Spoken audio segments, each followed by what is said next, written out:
ರಾಜ್ಯದಲ್ಲಿ ಮತ್ತೆ ಹೊಸದಾಗಿ ಜಾತಿ ಗಣತಿಯನ್ನ ಮಾಡಬೇಕು. ಸರ್ಕಾರಕ್ಕೆ ಮಾಜಿ ಸಿಎಂ ಬಿಎಸ್ ಯಡಿಯೂರಪ್ಪ ಆಗ್ರಹವನ್ನ ಮಾಡಿದ್ದಾರೆ. ಸರ್ವೆ ವ್ಯವಸ್ಥಿತವಾಗಿ ಆಗಿಲ್ಲ ಅಂತ ಹಲವರ ಭಾವನೆ ಇದೆ. ಹೀಗಾಗಿ ಮತ್ತೊಮ್ಮೆ ಜಾತಿ ಗಣತಿಯನ್ನ ಮಾಡಬೇಕು ಅನ್ನುವಂತಹ ಆಗ್ರಹವನ್ನ ಮಾಡಿದ್ದಾರೆ. ಮತ್ತೊಮ್ಮೆ ಜಾತಿ ಗಣತಿಯನ್ನ ಮಾಡಿ ವಾಸ್ತವಿಕ ಸ್ಥಿತಿಯನ್ನ ತಿಳಿಸಬೇಕು ಅಂತ ಹೇಳಿ ಸರ್ಕಾರಕ್ಕೆ ಮಾಜಿ ಸಿಎಂ ಬಿಎಸ್ ಯಡಿಯೂರಪ್ಪ ಒತ್ತಾಯವನ್ನ ಮಾಡಿದ್ದಾರೆ.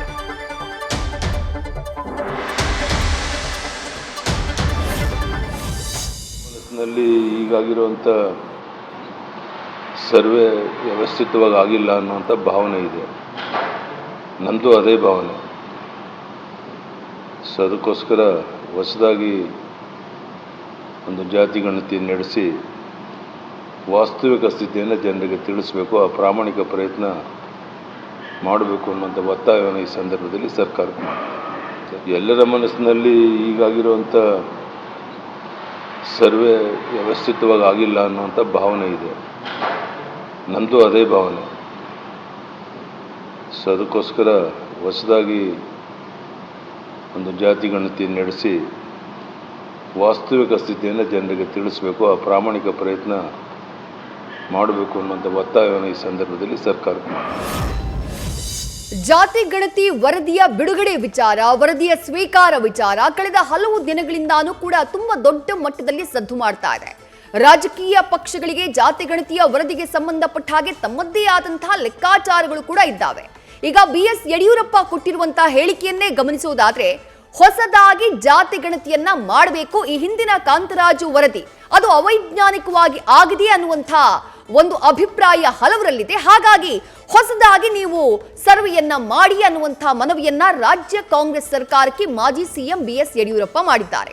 ಡೀಟೇಲ್ಸ್ ನಮ್ಮ ಪ್ರತಿನಿಧಿ ಗಣಪತಿ ನೀಡ್ತಾ ಹೋಗ್ತಾರೆ. ಗಣಪತಿ, ಪಕ್ಷಾತೀತವಾಗಿ ಹಲವು ನಾಯಕರು ಜಾತಿ ಗಣತಿಯನ್ನ ವಿರೋಧ ಮಾಡ್ತಾನೆ ಬಂದಿದ್ದಾರೆ. ಬಿಜೆಪಿ ನಾಯಕರು ಕೂಡ ತಮ್ಮ ನಿಲುವನ್ನ ತಿಳಿಸಿದ್ದಾರೆ.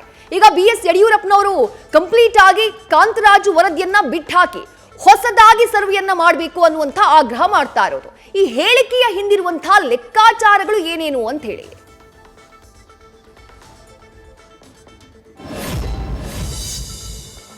ವಿದ್ಯಾ, ಖಂಡಿತ ನೋಡಿ, ರಾಜ್ಯ ರಾಜಕೀಯದಲ್ಲಿ ಪಕ್ಷಾತೀತವಾಗಿ ನಾಯಕರು ನಿಂತಿದ್ದಾರೆ ಅಂದರೆ ಅದು ಕೂಡ ಓಟ್ಗೋಸ್ಕರನೇ ಅಂತಲೂ ಕೂಡ ಹೇಳ್ಬೋದು. ಈಗಾಗಲೇ ಯಡಿಯೂರಪ್ಪನವರು ಕೂಡ ಸಾಕಷ್ಟು ಬಾರಿ ಇದೇ ವಿಚಾರವನ್ನು ನಾವು ಪ್ರಶ್ನೆ ಮಾಡಿದಾಗ ಯಾವತ್ತೂ ಕೂಡ ಅವರ ಬಾಯಲ್ಲಿ ಬರುವಂಥದ್ದು ಇದೇ ಹೇಳಿಕೆ. ಅಂದರೆ ಅದನ್ನು ನಾನು ಸರ್ಕಾರ ಏನು ತೀರ್ಮಾನ ಮಾಡುತ್ತೆ ಮುಂದಿನ ದಿನಗಳಲ್ಲಿ ನೋಡೋಣ ಅಂತ ಅಷ್ಟೇ ಮಾಡಿದರು. ಬಟ್ ಇವತ್ತು ಅವರು ದಾವಣಗೆರೆಯಲ್ಲಿ ಕೊಟ್ಟಿರುವಂಥ ಹೇಳಿಕೆಯನ್ನು ನಾವು ಗಮನಿಸಿದಾಗ ಎಲ್ಲೋ ಒಂದು ಕಡೆ ಅವ್ರಿಗೂ ಕೂಡ ಈ ಒಂದಷ್ಟು ಸಮುದಾಯದ ಏನು ಜಾತಿ ಲೆಕ್ಕಾಚಾರ ಇದೆಯಲ್ಲ ಅದು ಎಲ್ಲೋ ಒಂದು ಕಡೆ ಅವರಿಗೆ ಒಂದು ಅಸಮಾಧಾನ ಉಂಟಾಗಿರ್ಬೋದು. ಜೊತೆಗೆ ಒಂದಷ್ಟು ಬದಲಾವಣೆ ಆದರೆ BJPಗೆ ಒಂದಷ್ಟು ಬರುವಂತಹ ಲಿಂಗಾಯತ ಸಮುದಾಯದ ಓಟ್ಗಳನ್ನು ಕ್ರೋಢೀಕರಿಸುವಂಥ ಒಂದಷ್ಟು ಸಾಧ್ಯತೆಗಳಿದೆಯಲ್ಲ, ಈ ಲೆಕ್ಕಾಚಾರದಲ್ಲಿ ಎಲ್ಲೋ ಒಂದು ಕಡೆ ಅವರು ಹೇಳಿಕೆಯನ್ನು ಕೊಟ್ಟಿರುವಂಥ ಸಾಧ್ಯತೆಗಳು ಹೆಚ್ಚಾಗಿರುವಂಥದ್ದು.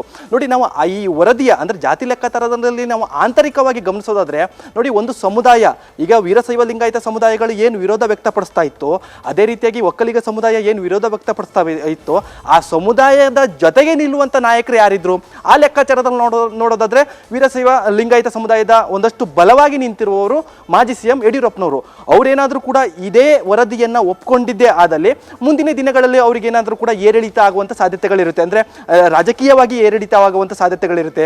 BJPಯ ಪರವಾಗಿರುವಂಥ ಒಂದಷ್ಟು ಓಟ್ಗಳು ಕೂಡ ಏರಿಳಿತವಾಗುವಂಥ ಸಾಧ್ಯತೆಗಳಿರುತ್ತೆ. ಯಾಕೆ ಈ ಲೆಕ್ಕಾಚಾರ ಅಂತಂದರೆ ನೋಡಿ, ಆ ಜಾತಿ ವರದಿಯಲ್ಲಿ ಏನಿದೆ ಅಂದರೆ ಒಂದಷ್ಟು ವರದಿ ಕಾಂತರಾಜು ವರದಿಯಲ್ಲಿ ಏನಿದೆ ಅಂತಂದರೆ ಈ ಸಮುದಾಯದ ಜನರ ಸಂಖ್ಯೆ ಕಡಿಮೆಯಾಗಿದೆ, ಒಂದಷ್ಟು ತಾರತಮ್ಯ ಕೂಡ ಆಗಿದೆ ಅನ್ನೋ ಒಂದಷ್ಟು ಲೆಕ್ಕಾಚಾರಗಳು ಆಂತರಿಕವಾಗಿ ಬಂದಿದೆ. ಅಂದರೆ ಈ ಆಂತರಿಕವಾಗಿ ಲೆಕ್ಕಾಚಾರ ಇಟ್ಕೊಂಡು ಯಡಿಯೂರಪ್ಪನವರು ಇವತ್ತು ನೇರವಾಗಿ ಒಂದಷ್ಟು ವ್ಯವಸ್ಥಿತವಾಗಿ ಇಲ್ಲದೇ ಇರುವಂತಹ ಈ ಗಣತಿಯನ್ನು ಪುನಃ ಮಾಡಿ ಅಂತ ಸರ್ಕಾರಕ್ಕೆ ಆಗ್ರಹ ಕೂಡ ಮಾಡ್ತಿರುವಂಥದ್ದು. ಸರ್ಕಾರ ಇದ್ರ ಮೇಲೆ ಯಾವೆಲ್ಲ ತೀರ್ಮಾನವನ್ನು ತೆಗೆದುಕೊಳ್ಳುತ್ತೆ ಅನ್ನೋದು ಕೂಡ ನಾವು ಕಾದು ನೋಡಬೇಕಾಗುತ್ತೆ. ಯಾಕಂತಂದರೆ ಸಿದ್ದರಾಮಯ್ಯವರು ಕೂಡ ಈಗಾಗಲೇ ಸಾಕಷ್ಟು ಬಾರಿ ಹೇಳಿದರು, ಇದೇ ಜಾತಿ ಗಣತಿ ಆಧಾರದ ಮೇಲೆ ನಾವು ತೆಗೆದುಕೊಳ್ತೀವಿ, ಅಂದರೆ ಈಗ ಕೊಟ್ಟಿರುವಂಥ ವರದಿ ಏನಿದೆ ಅದನ್ನು ನಾವು ತೆಗೆದುಕೊಳ್ತೀವಿ ಅಂತ ಈಗಾಗಲೇ ಅವರು ಕೂಡ ಹೇಳಿರುವಂಥದ್ದು. ಆದರೆ ಈ ವರದಿಯನ್ನು ಕೂಡ ಸ್ಪಷ್ಟವಾಗಿ ಸರ್ಕಾರನೂ ಕೂಡ ಯಾವುದೇ ರೀತಿಯಾದಂತಹ ಒಂದಷ್ಟು ತೀರ್ಮಾನ ಕೂಡ ಮಾಡ್ತಾ ಇಲ್ಲ. ವಿಪಕ್ಷದ ಸ್ಥಾನದಲ್ಲಿರುವಂಥ ಒಂದಷ್ಟು ನಾಯಕರು ಕೂಡ ಆ ಸಮುದಾಯದ ನಾಯಕರು ಇರುವಂಥದ್ದು, ಈಗ ಯಡಿಯೂರಪ್ಪನವರು ಇರ್ಬೋದು, ಒಕ್ಕಲಿಗ ಸಮುದಾಯದ ನಾಯಕರು ಒಂದಷ್ಟು ಆರ್ ಅಶೋಕ್ ಅವರು ಇರ್ಬೋದು, ಸಾಕಷ್ಟು ನಾಯಕರು ಇರ್ಬೋದು, BJPಯಲ್ಲೂ ಕೂಡ ಅವರು ಕೂಡ ಹೇಳಿರುವಂಥ ಪ್ರಕಾರ ಈ ವರದಿ ಸರಿಯಾಗಿಲ್ಲ. ಹಾಗಾದರೆ ಸರ್ಕಾರ ಏನು ಮಾಡ್ಬೋದು? ವಿಪಕ್ಷ ಸ್ಥಾನದಲ್ಲಿರುವಂತಹ BJPಯ ಹಿರಿಯ ನಾಯಕರು ಇವತ್ತು ಸಲಹೆ ಕೊಟ್ಟಿದ್ದಾರೆ. ದಾವಣಗೆರೆಯಲ್ಲಿ ಈಗಾಗಲೇ ಯಡಿಯೂರಪ್ಪನವರು ಕೂಡ ಹೇಳಿದ್ದಾರೆ ವ್ಯವಸ್ಥಿತವಾಗಿಲ್ಲ ಅಂತ. ಹೀಗಾಗಿ ಇದೊಂದು ಲೆಕ್ಕಾಚಾರದಲ್ಲಿ ಹೇಳೋದಾದ್ರೆ ಒಂದಷ್ಟು ಲಿಂಗಾಯತ ಸಮುದಾಯದ ಓಟ್ಗಳನ್ನು ಲಿಂಗಾಯತ ಸಮುದಾಯಗಳನ್ನ ಹಿಡಿದಿಟ್ಕೊಳ್ಬೇಕಾದ್ರೆ ಈ ಜಾತಿ ವರದಿ ಸರಿ ಇಲ್ಲ ಅಂತ ಹೇಳೋದೇ ಸರಿಯಾದ ಸಮಯ ಅಂತ ಈಗ ಯಡಿಯೂರಪ್ಪನವರಿಗೆ ಹೊಳೆದಿರಬೇಕು. ಈ ನಿಟ್ಟಿನಲ್ಲಿ ಈ ರೀತಿಯಾದಂಥ ಹೇಳಿಕೆಯನ್ನು ಕೊಟ್ಟಿರ್ತಾರೆ ವಿದ್ಯಾಶ್ರೀ. ಥ್ಯಾಂಕ್ ಯು ಗಣಪತಿ ತಮ್ಮೆಲ್ಲ ಡೀಟೇಲ್ಸ್ಗೆ. ನ್ಯೂಸ್ ಫಸ್ಟ್ ನಿರ್ಭೀತಿಯಿಂದ ನಿಮ್ಮ ಪರವಾಗಿ.